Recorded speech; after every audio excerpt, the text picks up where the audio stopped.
And we're back on the desk. Camera red over there. So, welcome back, Mr. Mouret. Mr. Mouret, excuse me. It's no fine. offense. It's fine. Where in America are you from? I'm from Alabama, but I live in Florida. Okay. So there you go. Whereabouts is Alabama? Just west of Florida. West of Florida? Yeah, just okay. It borders Georgia to the west border of Oh, really? Georgia, which you would know, obviously, because of Atlanta, so Yeah. not too far. So, what did you make of that match? Well, it certainly didn't start out the way I expected, right? I mean, we had a 7-0 start from NRG. They won pistol. They won the opening gun round. They're really off to a roll. LEGIJA has all these aggressive pushes on the A side of the map that are brilliant. Peter's opting very well. And so it's looking like they're just going to have this dominant first half from the CT side of Cobblestone against SK, which is just unheard of. But then SK really started turning around, right? They had some really big rounds to come back into that and look more like the SK we're used to seeing. So you have a clip for us? Yes, I do. Where's our clip? Where is the clip? It's going to be the big question. Hopefully it's going to come up here soon.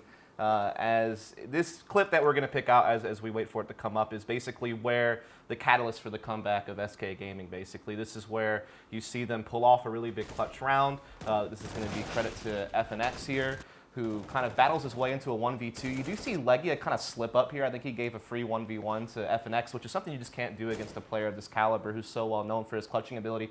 And it's also just FNX being able to read this flank. Peter trying to play the long con, moving around, taking his time to come through long B, but FNX was just so aware of it, right? He realizes the timings of how long it's taking for this player to peek him, and now that makes him believe that, okay, long B is really the big option now I have to worry about. So it's just his ability to punish mistakes as well as read clutch situations. And, from that point forward, that's where you got SK rolling. There were a couple other really big rounds, right? The 2v4 that they won in the 26th round was also really big. It just goes to show that you can't give SK a chance to get back into the game. They have such resilience and composure. You can't slip up. When you have a big lead, you have to capitalize on. NRG couldn't do it. Yeah, I felt like that 2v4 probably was a tipping point where they went from winning the match to losing the match. How do you feel then? Well, the weird thing is that, generally speaking, for me, the shakiness of SK when it came to dealing with the in the anti-force buys, that was really weird because they lost, I think, 3 rounds or multiple rounds where NRG had nothing but just some pistols. And this is NRG on the CT side. That's when it should be easier to play an anti-eco, right? Because you can run your drills and there's various drills. It makes it a lot easier and less. I think you should see less anomalous results in that scenario because you can control more factors as the Ts. I mean, what did you make of that, Dust? Because it looked like SK were kind of struggling there. NRG getting kills with deagles and stuff very frequently. They just responded right back with some of their own shenanigans, right? I mean, you had Fur with that really big triple kill at the Max 7. There were so many situations where NRG could have just clamped down and won this game, probably in dominant fashion, but you just see these crazy plays coming out of people like Fur, FNX particularly. Cold chimed in on that 2v4 you were mentioning. And it wasn't as if NRG wasn't doing it as well, right? They had some pretty crazy rounds that went in their favor. Gob was doing some big damage with Max 7 at times, but it just wasn't to the same level of impact that SK's plays were. And it seemed like every time that NRG were finally finding their footing, they were finally holding SK off, SK would make a big clutch or NRG would make a key mistake.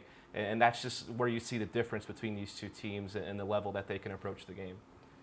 Right then, it's time for our second match of North American ECS. And again, just to clarify, these are not best of twos between these two teams. It's the same situation we used to have in the old FACEIT leagues as well.